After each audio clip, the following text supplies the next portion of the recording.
রে দল। এই আমি না আমি একা খেলাই না একা একা খেলবো। ওমা কয় কি একা একা খেলবে?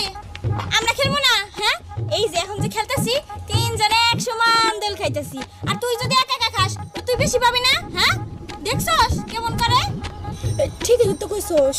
আই আই ছোট বান্দর, তুই একলা একলা দোলটা খাবি? হ্যাঁ একদম তোমার দোলনা থেকে লাথি মেরে ফেলাই দিব। ওই ওর হচ্ছে তোর গাড়ি, তুই ওরে লাথি দিবি কেমনে?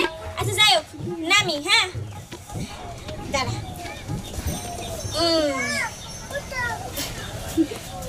আই বান্দর আই নে নামা। আহা কি শান্তি। বুঝলাম না, গাড়ি নিয়েছিলি তুই, গাড় ব্যথা করতেছে আমার। ওমাগো ঠিক কয়। হো আই বয় তাড়াতাড়ি বয়, তারপরে আমি বাই কি করস তুই এটা? হ্যাঁ এটা তো ব্যবচার হয়ে যেতেছে গা। আমি হলাম যে বড় বান্দর, সবার আগে দোলনা খাওয়ার অধিকার আমার।